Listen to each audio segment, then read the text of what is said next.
কিছুদিন আগেই ফেনী, চট্টগ্রাম সহ দেশের বিভিন্ন স্থানে দেখা দেয় স্মরণকালের ভয়াবহ বন্যা। এতে অসহায় হয়ে পড়ে সেখানকার হাজার হাজার বাসিন্দা।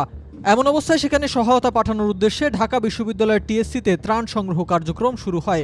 এতে স্বতঃস্ফূর্তভাবে নিজেদের অর্থ সহায়তা প্রদান করে নানা পেশার মানুষ, যার ফলে সংগ্রহ করা মোট টাকার পরিমাণ দাঁড়ায় 10 কোটিরও বেশি। তবে এই বিপুল পরিমাণ অর্থ তখন বন্যা দুর্গত এলাকায় ব্যয় না করে রাখা হয় ব্যাংকে। এ বিষয়ে জানাজানি হলে নানা মহলে ব্যাপক আলোচনা ও সমালোচনার ঝড় ওঠে। কেন এই টাকা বন্যায় খরচ হলো না, কেনই বা ব্যাংকে রাখা হয়েছে এই অর্থ?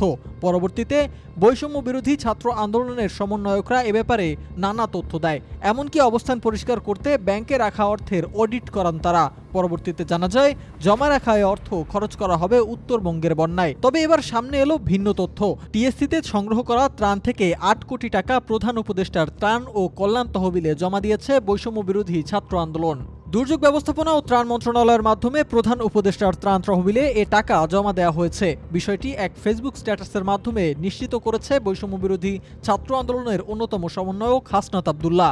গচ্ছিত 1,91,00,000 টাকা বন্যার্তদের জন্য ব্যয় করা হবে বলে জানিয়েছেন বৈষম্য বিরোধী ছাত্র আন্দোলনের আরেক সমন্বয়ক লুৎফুর রহমান।